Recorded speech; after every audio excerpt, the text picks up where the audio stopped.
This is a video that I wanted to record for the Permissionless Software Foundation community, the PSF community, just to describe the emphasis on some of the changes that are taking place with the code development. Some of the things that I've been working hard on, Daniel and Gary, some of the other active developers in the community have been actively working on. And we've gotten to a point where our direction is pretty much solidified, and so I wanted to share our direction with the rest of the community, and hopefully this video will provide um, both a stake in the ground and food for discussion during our technical meetings, which happen every other Wednesday. And Basically, let me just dive into this. If I start here at wallet.fullstack.cash, that's the web wallet that we provide. It's a Bitcoin Cash wallet. It also works for eCash. We'd like to also make this work for Avalanche. This is what the well, actually, let me start with the cache stack. This cache stack is what a lot of the work at fullstack.cash and the Permissionless Software Foundation is based on, and it came out of the Bitcoin Cash blockchain, and what it describes is how you get a phone app or a web app to talk to the blockchain and the sort of stack of software that makes that happen. So at the top is an app like wallet.fullstack.cash, which is a web wallet. It talks to a JavaScript library, which talks to a REST API, which then wraps these different indexers and full nodes, and that's how you go from a phone app or a web app all the way to the blockchain.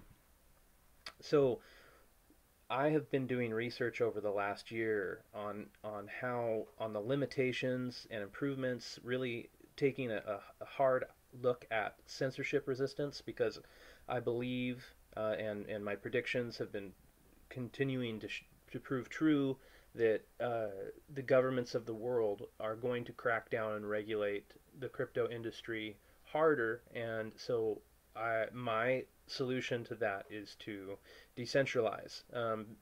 Bitcoin was designed to be censorship resistant, and so this entire stack really needs to be censorship resistant. If the REST API is not censorship resistant, it doesn't really matter if the blockchain is censorship resistant, because nobody will be able to use it, or at least any hopes for mass adoption are essentially dashed at that point, because the whole stack needs to be censorship resistant in order to achieve mass adoption. And so that's been a big focus of mine.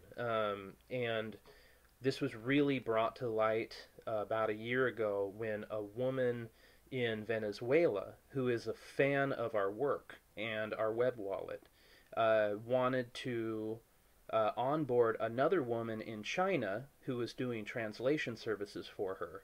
And she said, yeah, use wallet.fullstack.cash. Well, the woman in China couldn't access wallet.fullstack.cash because the Chinese firewall automatically will detect and block things that have to do with cryptocurrency. However, wallet.fullstack.cash is available over IPFS. So she was able to access the wallet in China over IPFS. And that was great. That was confirmation that that IPFS is capable of punching through the Chinese firewall. However, the wallet still didn't work for her because the back-end services, the REST API, were blocked. Those use traditional, even the IPFS version of the website, the front-end part, the back-end part is still centralized, because that's how REST APIs are designed. They're designed to use the HTTP protocol, which uses location-based addressing, which is very well known and easy to block by things like a firewall. And so I've been on this quest for the last year to how can I enable people to use Bitcoin Cash, or any cryptocurrency for that matter, in a censorship resistant way, where you can get that convenient web app to them and everything in the stack is decentralized, so that no government or state entity can restrict individual people from connecting and peacefully trading. And so that intuition that I got from the IPFS, I followed that, and I found a way to move all the backend services, everything from the REST API and below, into push the backend services into IPFS so that both the front end and the back end live in IPFS, and that's been a big focus of my research over the last year. So what I want to do here is communicate to the rest of the PSF community sort of what I've accomplished and what me and some of the other developers in the PSF community are pushing forward with. And so over here on the left is the traditional stack that works and has been working for a year at least, if not more. There's wallet.fullstack.cache, and what this is a dependency graph. So the arrow points to this software depends on this software depends on this software, and this software depends on this software. So this is how it works. And right now, we primarily use the REST API over HTTP. So these are two protocols. REST API is a protocol that runs over the HTTP protocol. This is how Twitter works. This is how YouTube works. This is how Facebook works. This is how the modern web works. If anyone builds a web app, it's pretty much this is the go-to industry standard, using a REST API over HTTP. And so wallet.fullstack.cache uses that, and it depends on a Gatsby theme called Gatsby, and all these names, these are code repositories that live on GitHub under the Permissionless Software Foundation. So that's what these names refer to. So this web app that people interact with depends, it's a Gatsby web app, and it depends on this Gatsby theme, Gatsby IPFS web wallet, which then in turn depends on Minimal SLP wallet, which is an NPM JavaScript library, which then depends on BCH.js and BCH API, our REST API. And this is the sort of the flow of dependencies for wallet.fullstack.cache as it exists now. So what we're doing moving into the future is we're trying to transition from REST API over HTTP to JSON RPC over IPFS. And this is largely enabled by a library that I wrote, and I'm in the process of refactoring, called IPFS Chord, which is sort of a double entendre. For chord is coordination, but chord also kind of means like a rope, and keeps these nodes tied together. And what it does is it does several things. This library, it allows on-the-fly subnetworks to be formed in IPFS. So I'll get into that a little bit more. Helps them find one another. It sets up end-to-end encryption between these nodes.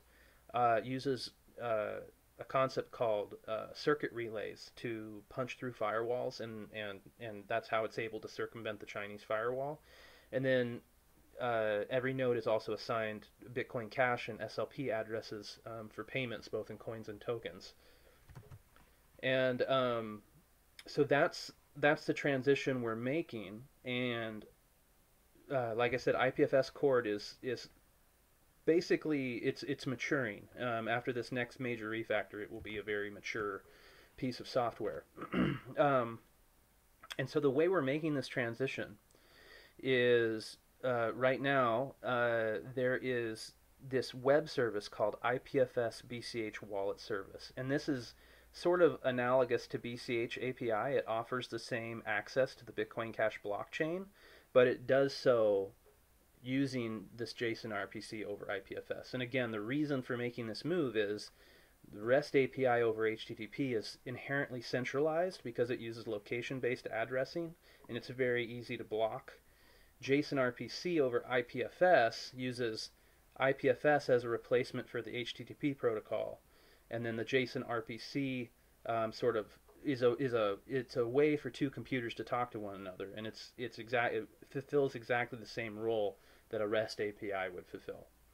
And and so the wallet service uses this technique, and I've upgraded Minimal SLP wallet so that it can use either one of these interfaces now. So if you go to wallet.fullstack.cache, it will automatically use the BCH API interface. However, if you're running a BCH wallet service, or actually here, this is a command line app, PSF BCH wallet. This is a new addition, and again, these are all code repositories. This is a command line very similar to SLP CLI wallet, except that it only uses JSON RPC over IPFS. So when you start it up, it has a daemon. It'll launch an IPFS node, and it'll leverage minimal SLP wallet to find and connect with a wallet service on IPFS. So this is a command line wallet that it does all the same functionality. Well, we're in the process of building it out, but it will have all the same functionality. You'll be able to send and receive Bitcoin Cash, send and receive SLP tokens, create tokens. We're going to have NFT tokens. We're going to have ways to upload data to IPFS and Filecoin. This command line wallet is going to be our reference wallet moving forward. And then once we get this a little more fleshed out, we're going to, the dependency graph will change to look a little bit like this, where this front end, after we've sort of made this right side bulletproof, we're going to port all that capability over here so that users that are using wallet.fullstack.cache, they'll be able to go into the configuration tab and they'll default to centralized mode, which will use the REST API over HTTP, and there'll just be a button. They can click a button, and then all of a sudden it'll start using JSON RPC over IPFS. And so you'll have either or. The REST API lends to a better user experience when it works, but when it doesn't work, then nothing works. And in those cases, like in the example of the woman in China, she'd be able to hit that button, switch into JSON RPC over IPFS mode, and now all those backend services the wallet needs will be accessible because it'll be able to get to them over IPFS. And the great thing about this is that this IPFS BCH wallet service is a federated model. So there will be many computers on the internet able to provide wallet services. And so the wallet, whether you're using the web wallet or the command line wallet, will just need to find and connect to one of many service providers. And so that's really what I mean when I say decentralization, is that we move from a model of where there's fullstack.cache and you have to connect to it, and if you can't connect to it, then you can't use the software, to a model where there are many service providers and many service consumers, and those consumers simply need to find one of many service providers in order to do what they need to do. So there is no central point of failure. There's no one server to connect to. There's no location-based address that can be blocked by a firewall. And so this is where we're moving. This is again the whole reason why I'm making this video, is to inform the PSF community that this is my focus of research, and this is where we're moving to. Right now we're firmly here on this left side. We're exploring this right side. As that matures, we'll move into this paradigm where the web wallet can use either service. But again, this PSF BCH wallet, this command line wallet that we're actively developing right now, this is going to be our reference implementation. And if this ends up not working, then we'll go to this and we'll make sure that the command line wallet works. And if the command line wallet doesn't work, then we have a serious problem. But if this is working, then it's probably user error or some other like software component, because this is much, there's more pieces here than this is a simplified diagram. It's just much easier to maintain quality with a command line reference implementation. So that's where we're going. Let's see. So yeah, just to recap, this is the cache stack at fullstack.cache. That's what this is based on, and everything I've kind of been dwelling on has been focused on this top level. That's wallet.fullstack.cache. That's the command line wallet, and this is the traditional stack, which is represented here on the left side. And so we are moving to a different model. We're starting to.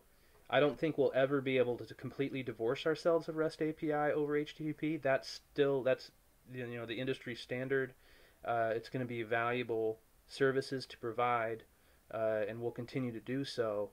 But as the world transitions towards adopting cryptocurrency and fighting off overreaching regulation from state actors, this JSON RPC over IPFS is the solution to that. That's our as far as I'm concerned, as far as I think the PSF is concerned, this is the silver bullet that's going to let everybody work together and and get around a lot of the enforcement that state actors might try to erect as they attempt to regulate the cryptocurrency industry.